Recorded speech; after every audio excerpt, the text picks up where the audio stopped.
Disaster 8. The truth beneath.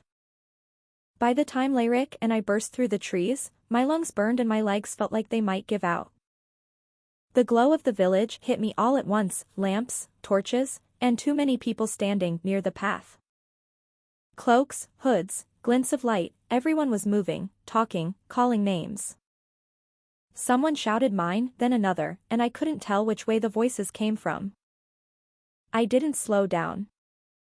The ground leveled under my boots, and I stumbled into the open square. The noise around me swelled, feet scuffing dirt, startled gasps, a lantern clattering against another. I barely had time to breathe before Aunt Brenna's hands closed around my shoulders, stopping me hard. Her glow flared bright and unsteady, gold one heartbeat and pale the next. "Kelry." Her voice cracked. "Where have you been?" "We were about to. We found them." I panted, words spilling out between breaths. "We found the shard cats." The sound that followed wasn't silence exactly, but everything in the square seemed to hold still, the talking, the footsteps, even the fire. Aunt Brenna blinked, caught halfway between scolding and relief. "You, what?" "There's a den," I said, breathless, my voice climbing. "It's huge. Under a tree with roots so wide you could crawl through them. And it's full, all the missing things. Ribbons, herbs, spoons, everything." "Kelry, slow down." "I am slowing down." I wasn't. My hands were shaking so much my glow pulsed with them. They weren't stealing, they were building. They made nests, and there were shardlings, tiny ones, with little crystal tufts on their ears. More people were gathering now, the glow of their crystals mixing into soft golds and violets. Hunters, traders, even neighbors from So Oravan's caravan pressed closer, murmuring to one another. A few crossed their arms or leaned in, faces half-shadowed, trying to follow what I was saying. "Shardlings," someone echoed. "You saw shardlings?" "Yes," I said, turning toward the voice. Too excited to see who it belonged to. There were so many. And they hissed, but not mean, just warning us to stay back, I think. Aunt Brenna's hands tightened again, her glow flickering. "Kelry, start from the beginning." Slowly this time. I nodded, though my breath still came fast.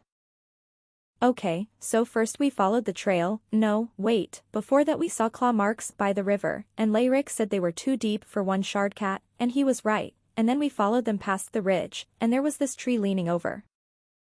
"Kelry." "And underneath it were roots, and a hole big enough for me to crawl through, and I did, well, almost did, and then there they were, all of them, and I knew I was right." "Kelry." This time her voice wasn't sharp, just tired. Her grip loosened, and she glanced toward the back of the crowd. The square had gone still except for the low hum of glows brushing against each other. I stood there, chest heaving, hands half raised, words still buzzing in my head. No one spoke. So Oravan and So Serryn stepped forward together through the crowd, their glows brushing silver and soft green against the darker light. Everyone shifted to make space. So Oravan's calm presence steadied the air, beside him, so Serryn, head scout of his caravan, moved like part of the forest itself, quiet, quick-eyed, his hair pulled back in a rough braid. The tips of his fingers still carried dust from the trails, and small shards caught light along the strap of his scout's harness. He'd been with So Oravan longer than anyone and was known for reading animals better than words. Even the graskers listened when he spoke. Seeing him beside So Oravan made my chest squeeze a little tighter. "Enough," So Oravan said gently. "You're out of breath, Kelry. Take a moment." I opened my mouth to protest, but he turned his gaze to Lyric. "You were with her. Tell us what happened." Lyric hesitated, pressing his palms together before he spoke. "We followed the tracks past the ridge," he said carefully. "There was a big tree, kind of bent. The roots spread wide, and one had hollowed underneath. That's where they went. I nodded fast beside him, hair falling in my face. It's true. There were claw marks everywhere, deep ones. Lyric kept going, quiet but sure. There were a lot of shard cats. Maybe 40. They weren't fighting or hunting. They were nesting. Carrying things, cloth, herbs, shiny bits. The air smelled like mint. And there were shardlings. I burst in before he could finish. Tiny ones. They kept rolling around, and one sneezed on me, and it had little crystals right here. I pointed between my ears, laughing breathlessly. You should have seen it. A ripple of movement went through the crowd, some glows flickered brighter, others dimmed. Aunt Brenna rubbed her forehead with one hand but didn't stop me. Her ears twitched once, like she wanted to speak but didn't trust what might come out. So Serryn tilted his head slightly, studying us both. 40, he asked, his tone calm but curious. You're certain? Lyric nodded. Close to that, yes. And they weren't fighting? So Serryn's brow furrowed. Not even when you came near the den? Lyric shook his head. No. They hissed when we got too close, but it wasn't angry. It felt like they were warning us. So Serryn's glow caught faint green along the veins of his wrist as he murmured, they don't share dens. Not even kin. That's not right. Aunt Brenna's ears tilted forward, her voice caught between curiosity and worry. If they're all nesting together, what does that mean? So Serryn straightened, his tone measured. It means something changed in the woods. They wouldn't risk each other unless they had to. That last part made the square still again. Even the fire by the pit seemed to shrink lower. I could hear someone's boots creak, the faint rustle of a cloak, the soft tick of insects beyond the circle of light. Then so Orvin said, we'll see it for ourselves. Aunt Brenna's glow flared brighter. Now. You're going now, she said, her voice catching between disbelief and anger. It's nearly dark rise. Whatever those shard cats are doing can wait until morning. So Orvin's tone stayed even. By the time dark rise fades, their trail will fade with it. We go while we can still follow it. It will change whether you come back tired or missing, Aunt Brenna shot back. Her glow burned steady gold now, fierce as the kitchen fire. And you think I'll let you drag them out again after they've already been gone half the night? I couldn't stay quiet. Aunt Brenna, we have to show them. I stepped forward before she could grab me again, hands waving to fill in what words couldn't. If we wait, the shard cats might move.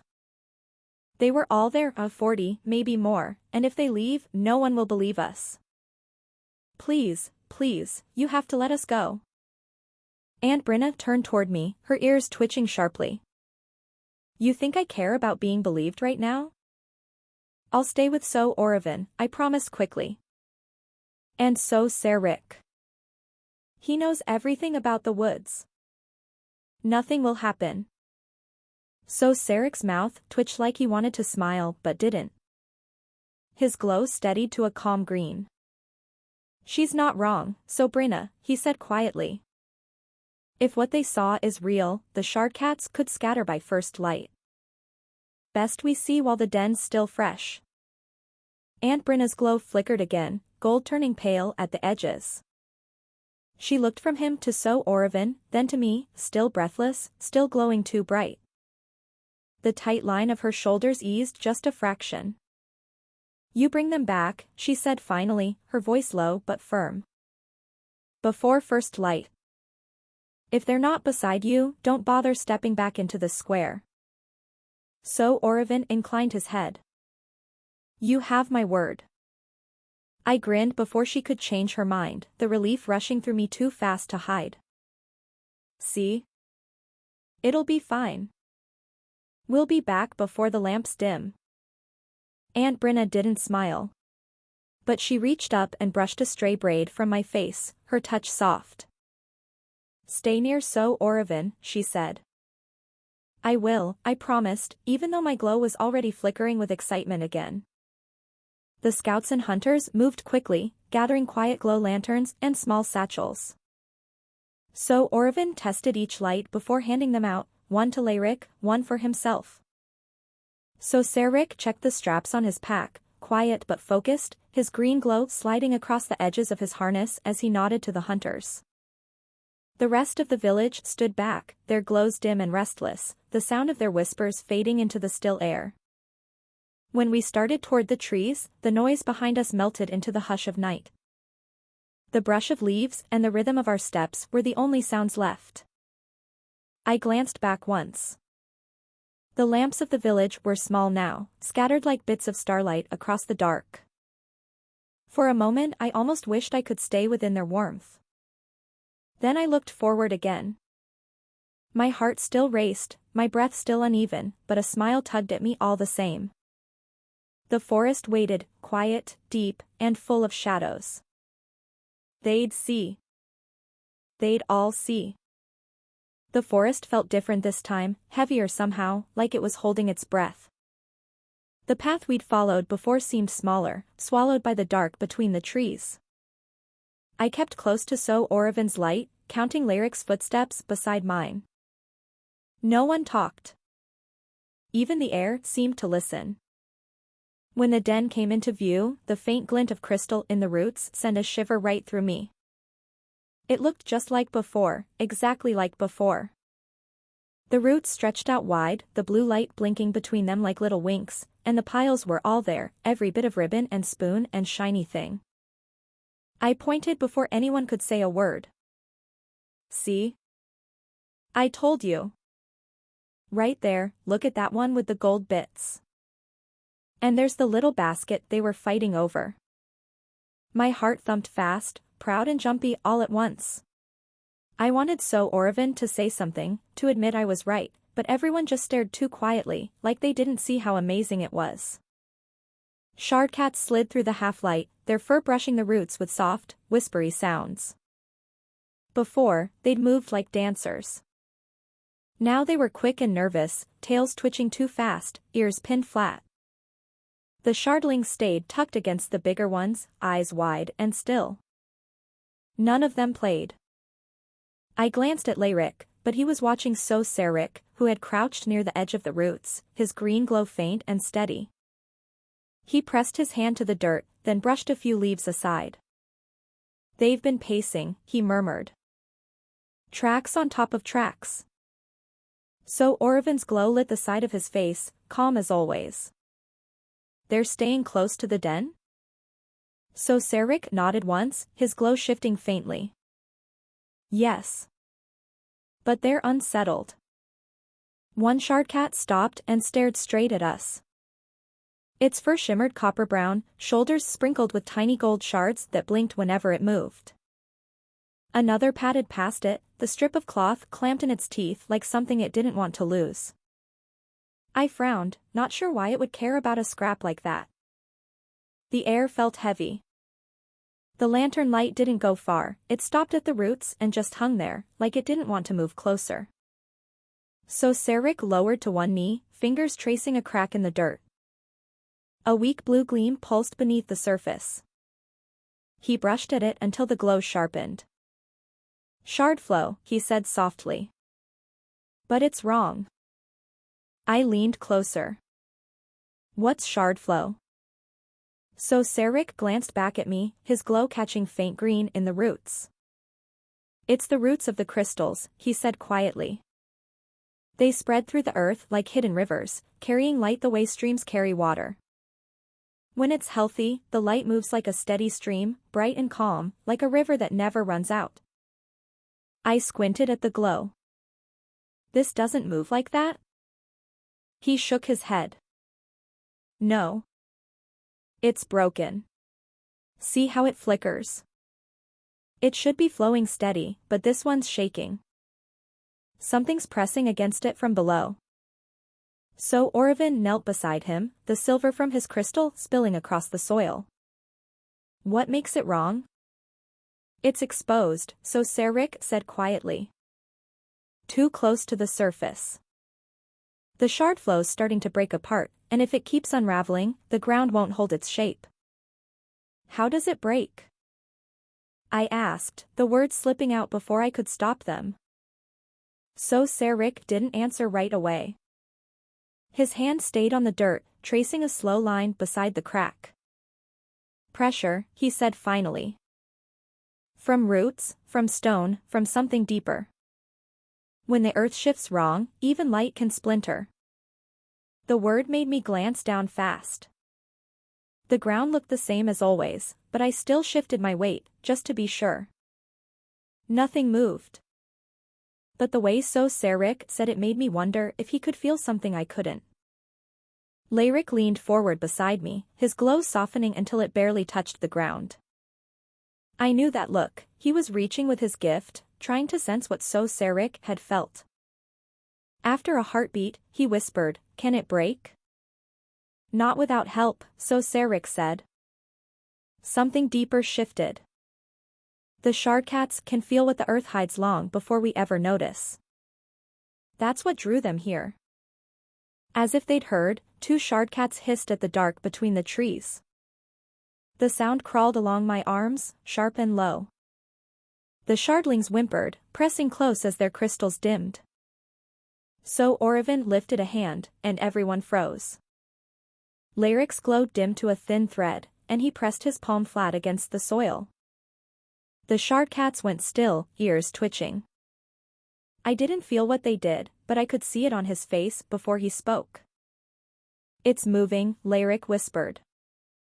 So Serryn pressed his palm to the dirt again, head tilted like he was listening. His glow dimmed almost to nothing. "It's the pressure below," So Serryn said quietly. "Something deeper in the ground is shifting, slow, but close enough to strain the shard flow." So Oravin's eyes met his, silver catching green. For a long moment, neither spoke. The silence around them grew thick and still, heavy with meaning I couldn't name. Then So Oravin said, "Enough. We've seen what we needed." So Serryn covered the glowing crack with a handful of soil and rose, dusting his fingers off. He slipped a small shard into a pouch at his belt, his movements careful and respectful. Serryn's glow stayed low as he watched the shardcats huddled near the center of the den. The shardlings pressed close to their parents, tiny crystals catching the faint blue light that still shimmered in the roots. His voice was soft. "They're staying close to the light." So Serryn followed his gaze. "They weren't stealing," he said quietly. "They were protecting something." "Protecting," I echoed. "The crystal?" So Serryn shook his head, eyes on the roots. "Maybe not what," he murmured. "Maybe why." I frowned, trying to make sense of it. But if they're protecting something dangerous, why have their shardlings here? Wouldn't they move them away? Serryn shifted beside me, his glow flickering across the roots. "And why build all this?" he asked, voice still low. "It doesn't look like a hiding place, it looks like home." So Serryn's hand brushed over the dirt beside the crack, his glow steady and soft. "Shardcats don't think of danger like we do," he said quietly. "They follow the pulse of the earth. When the flow is strong, it feels safe, warm, alive. They would bring their young close to that light." I looked at the shardlings, small and blinking between the roots. "But it's not safe anymore." "No," so Serryn said, his voice almost a whisper. "They don't understand that the light is wrong. It's still shining for them, even while it breaks." "Then, they'll just stay here?" I asked. "Even if it hurts them?" So Oravin's glow shifted, silver washing across the den. He watched the shardcats for a long moment before speaking, his hands clasped loosely behind his back. "It's hard to leave what once felt safe," he said softly. Sometimes we stay near it, even when it's changing, because it's easier to trust what we know than face what might come next. The light under the dirt pulsed once more, faint, uneven, and then went dark. The silence that followed pressed against my ears until I could hear my own heartbeat again. So Orevin's voice stayed calm, but it carried weight now. "We're leaving." He didn't need to say hurry. We all heard it anyway. We turned back the way we'd come, stepping carefully over the roots. My boots barely made a sound, but each one felt too loud. The hunters kept their lanterns low, their faces pale behind the glow. Halfway out, I stopped and glanced back. The shard cats hadn't followed. They stood in a ring around their shardlings, eyes bright as shards, all facing the trees. Not toward us. Toward something else. My glow trembled. I didn't know what they were waiting for, but I knew it wasn't over.